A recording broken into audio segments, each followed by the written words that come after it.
Good morning students. तो आज के इस लेक्चर में हम डिस्कस करेंगे laws of photo electric emission. अच्छा, before coming to this topic मैं बता दूं कि प्रीवियस लेक्चर में हमने जो डिस्कस करा था वो टॉपिक था experimental study of photo electric effect. तो एक्सपेरिमेंटल स्टडी में हम लोग क्या देखे थे, तो एक्सपेरिमेंटल स्टडी में हम लोग मुख्य रूप से जो 3 फैक्टर्स हम लोग देखे थे, तो उसमें सबसे पहले था इफेक्ट ऑफ इंटेंसिटी। उसके बाद नंबर 2 में हम लोगों ने देखा था इफेक्ट ऑफ पोटेंशियल। थोड़ा रिमाइंड कर लेते हैं, इफेक्ट ऑफ पोटेंशियल। और नंबर 3 में हम लोगों ने देखा था इफेक्ट ऑफ फ्रीक्वेंसी। तो ये था प्रीवियस लेक्चर में। तो इफेक्ट ऑफ इंटेंसिटी में हम लोग क्या पढ़े थे कि फोटो इलेक्ट्रिक करेंट या number of photo electrons emitted per second is directly proportional to the intensity of incident radiation. And effect of potential में 2 टर्म आया था, एक आया था सैचुरेशन करेंट और एक आया था स्टॉपिंग पोटेंशियल। स्टॉपिंग पोटेंशियल यानी जिस पोटेंशियल पर फोटो इलेक्ट्रॉन्स इमिट नहीं होते हैं या फोटो इलेक्ट्रिक इफेक्ट वो घटना नहीं होता है। इसका फॉर्मूला जो था वो आया था E₀ बराबर मैक्सिमम काइनेटिक एनर्जी। यहाँ से ये V0 था स्टॉपिंग पोटेंशियल। अच्छा, इफेक्ट ऑफ फ्रीक्वेंसी जो हम लोग देखे थे तो उसमें ये टर्म आया था फिर थ्रेशोल्ड फ्रीक्वेंसी, यानी minimum frequency of the incident radiation below which no photo electric emission can occur. ये मिनिमम फ्रीक्वेंसी था। तो फिलहाल ये प्रीवियस लेक्चर का टॉपिक था, आज के इस लेक्चर में हम देखेंगे laws of photo electric emission. तो मुख्य रूप से 4 नियम हैं। तो 4 नियम आइए एक एक करके डिस्कस करें। तो 4 नियम किस प्रकार हुए, 4 लॉज। तो 4 laws of photo electric emission.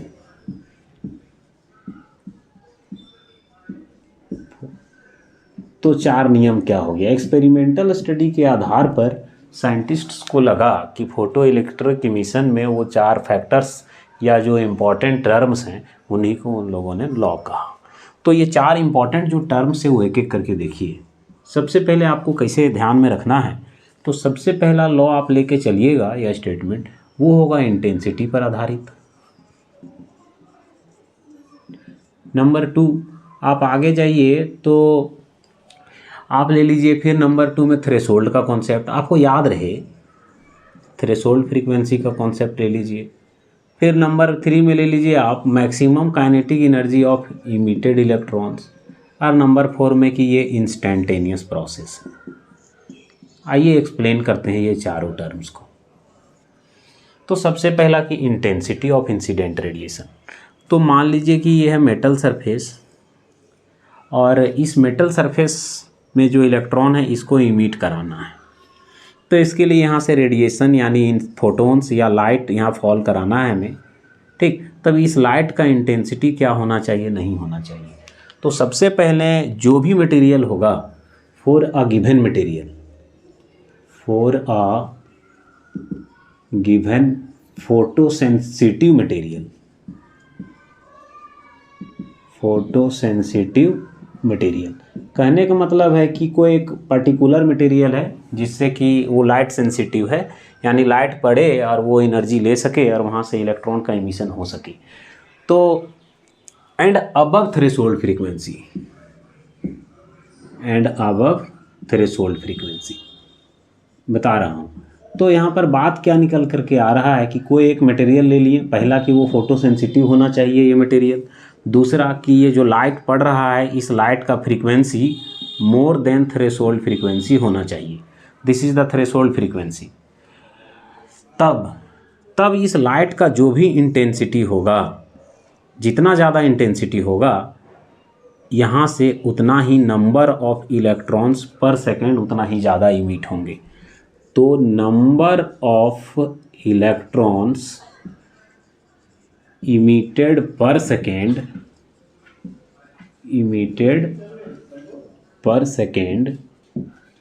is directly proportional to the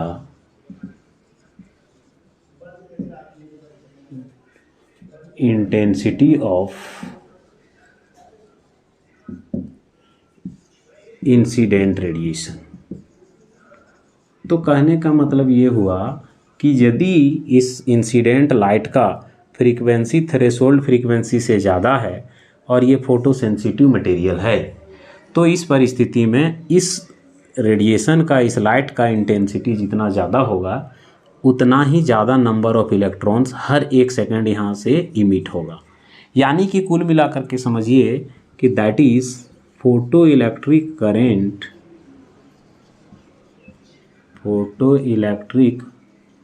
current is directly proportional to intensity of incident radiation। Clear?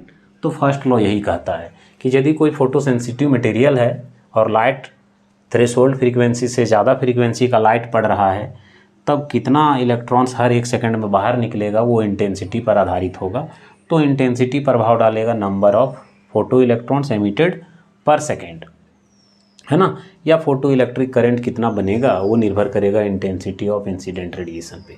यदि इंटेंसिटी ज़्यादा होगा तो फोटो इलेक्ट्रिक करंट ज़्यादा बनेगा। ये है नंबर 1। अब नंबर 2 में देखेंगे हम लोग सेकेंड लॉ, है ना। नंबर 2 में आइए देखते हैं नंबर 2 में क्या है।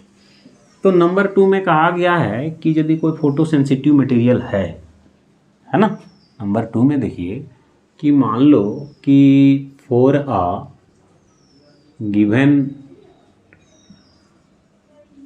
फोटो सेंसिटिव मटेरियल, ओके, तो कोई फोटो सेंसिटिव मटेरियल है, उस फोटो सेंसिटिव मटेरियल के केस में क्या होगा, there is a minimum cut off frequency, minimum cut off frequency। देखिए तो हर एक फोटोसेंसिटिव मटेरियल के लिए एक मिनिमम फ्रीक्वेंसी होगा। जैसे कि आप 3 अलग अलग कंडीशन में आप समझने की कोशिश करिएगा। मान लीजिए कि एक मेटल 1 हो गया, आप कंसीडर कर लें कि एक मेटल 2 हो गया, फिर कंसीडर कर लीजिए कि एक मेटल 3 हो गया। यहाँ जो लाइट पड़ रहा है, फिर यहाँ देखिए कि यहाँ एक लाइट पड़ रहा है, फिर आप देखिए कि यहाँ लाइट पड़ रहा है। 3 केस में देखिए, यहाँ से इलेक्ट्रॉन का इमिशन कराना है, यहाँ से भी इलेक्ट्रॉन का इमिशन कराना है, और यहाँ से भी इलेक्ट्रॉन का इमिशन कराना है। इस मेटल सरफेस के लिए जो लाइट पड़ना चाहिए और उस लाइट का फ्रीक्वेंसी, मिनिमम फ्रीक्वेंसी मान लीजिए 50 हर्ट्ज, इसके लिए मिनिमम फ्रीक्वेंसी मान लीजिए 60 हर्ट्ज, और इसके लिए मिनिमम फ्रीक्वेंसी मान लीजिए 70 हर्ट्ज।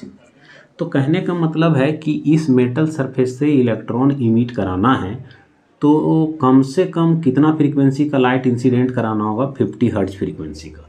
यदि इस लाइट का फ्रीक्वेंसी 50 हर्ट्ज से कम हो गया तो यहाँ से इलेक्ट्रॉन का इमिशन नहीं हो पाएगा। Then this 50 hertz is the minimum frequency for this metal, for this photosensitive metal. ठीक, तो इसमें आप 50 से ज़्यादा दे सकते हैं, 50 से कम नहीं दे सकते। तो 50 हो गया मिनिमम कट ऑफ फ्रीक्वेंसी, यही कट ऑफ फ्रीक्वेंसी कहलाएगा थ्रेशोल्ड फ्रीक्वेंसी। तो इसके लिए थ्रेशोल्ड फ्रीक्वेंसी हो गया 50 हर्ट्ज। कम से कम 50 हर्ट्ज दीजिए तो यहाँ से निकलने लगेगा। वो निर्भर करेगा अलग अलग मटेरियल पर, है ना। वो थ्रेशोल्ड फ्रीक्वेंसी निर्भर करता है वर्क फंक्शन पे, वो अलग अलग मटेरियल। इसके लिए 60 हर्ट्ज है, 60 से कम दीजिएगा तो यहाँ से इमिट नहीं होगा। इसके लिए 70 हर्ट्ज है। तो अलग अलग फोटो सेंसिटिव मटेरियल के लिए ये जो मिनिमम फ्रीक्वेंसी होगा वो अलग अलग होगा। और इस मिनिमम कट ऑफ फ्रीक्वेंसी से कम फ्रीक्वेंसी का लाइट फॉल कराने से, इंसिडेंट कराने से इलेक्ट्रॉनिक इमिशन बंद हो जाता है, फोटो इलेक्ट्रिक इमिशन नहीं होगा। तो वही मिनिमम कट ऑफ फ्रीक्वेंसी को, यही मिनिमम फ्रीक्वेंसी को कहा जाएगा थ्रेशोल्ड फ्रीक्वेंसी। और ये फ्रीक्वेंसी अलग अलग मेटल के केस में इंसिडेंट रेडिएशंस का अलग अलग ज़रूरत होगा। हालांकि आप इसका इंटेंसिटी कुछ मान लीजिए, इसका फ्रीक्वेंसी कर दिए आप 40 हर्ट्ज, उसके बाद इसका इंटेंसिटी 5 गुना कर दीजिए, तो भी यहाँ से इलेक्ट्रॉन बाहर नहीं निकलेगा। तो कहने का मतलब है कि मिनिमम कट ऑफ फ्रीक्वेंसी मिलना ही मिलना है, तभी इलेक्ट्रॉन निकलेगा। आप इंटेंसिटी कितना भी हाई कर दें उससे कोई मतलब नहीं है। तो यही मिनिमम कट ऑफ फ्रीक्वेंसी को प्यारे हम कहते हैं थ्रेशोल्ड फ्रीक्वेंसी, और हर एक मेटल सरफेस के लिए ये फ्रीक्वेंसी जो होगा सो अलग अलग होगा। और थ्रेशोल्ड फ्रीक्वेंसी निकालने का फॉर्मूला है हमारे पास एच न्यू नॉट बराबर वर्क फंक्शन, यहाँ से निकालते हैं हम लोग। एच हो गया Planck's constant, this new not is the threshold frequency and W not या इसको फाई नॉट भी लिखते हैं, तो ये हो गया वर्क फंक्शन। तो this was the second law for the photoelectric emission. Now we come to the third law. अब तीसरा लॉ के लिए आइए। तो तीसरा नियम में क्या देखेंगे हम लोग कि जो मेटल सरफेस है फोटो सेंसिटिव मटेरियल होना जरूरी है फोटो इलेक्ट्रिक।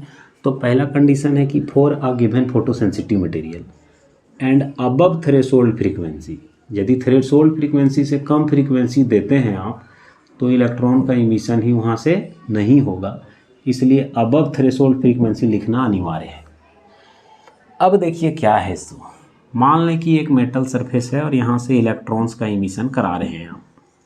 इलेक्ट्रॉन का इमिशन तब संभव होगा जब यहाँ आप लाइट फॉल करा रहे हैं, इंसिडेंट रेडिएशन है ये, और इसका फ्रीक्वेंसी क्या है, ग्रेटर देन थ्रेशोल्ड फ्रीक्वेंसी।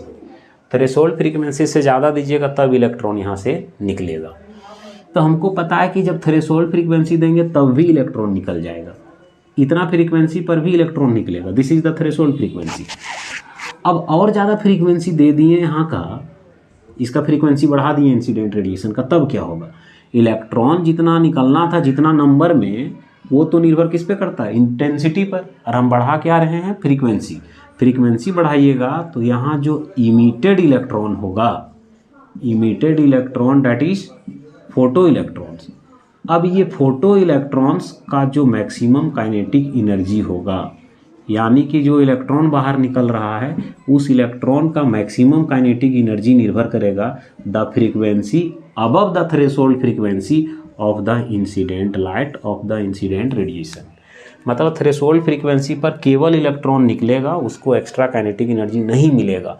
और यदि थ्रेशोल्ड फ्रीक्वेंसी से ज़्यादा फ्रीक्वेंसी का रेडिएशन हम फॉल कराएंगे तब ये इलेक्ट्रॉन जो निकलेगा उसको काइनेटिक एनर्जी मिलेगा, और वो जो काइनेटिक एनर्जी मिलेगा वो पूरी तरह से किस पे निर्भर करेगा, इस इंसिडेंट रेडिएशन के फ्रीक्वेंसी पर। तो तीसरा लॉ में हम लोग ने क्या देखा कि एक फोटो सेंसिटिव मटेरियल है और लाइट थ्रेशोल्ड फ्रीक्वेंसी से ज़्यादा का फॉल कराए।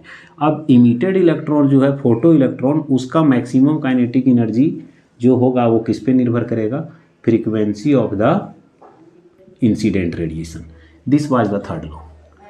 ठीक, तो ये हो गया तीसरा नियम। यही यदि हम फोर्थ लॉ का बात करें कि नंबर 4 में क्या है, laws of photo electric emission में, तो नंबर 4 में आएगा कि ये जो प्रोसेस है ना, नंबर 4 में आते हैं।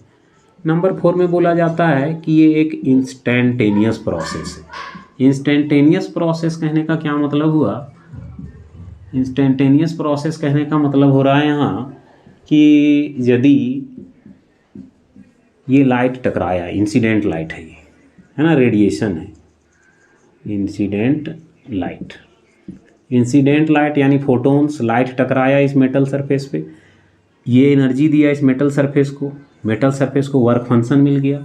यदि वर्क फंक्शन मिल गया तो इलेक्ट्रॉन बाहर निकलेगा।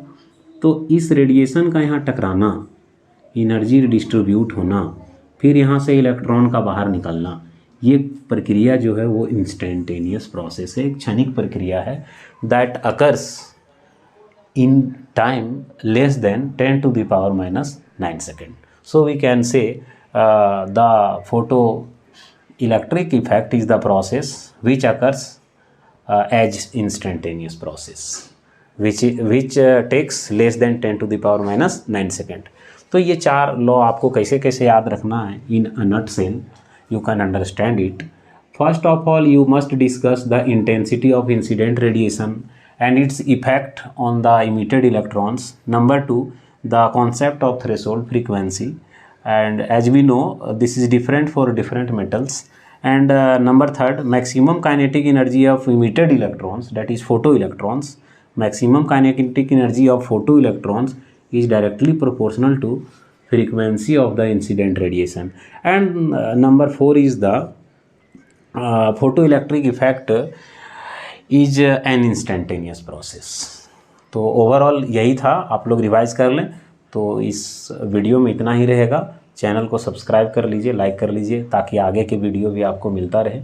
बहुत बहुत धन्यवाद। जय हिंद।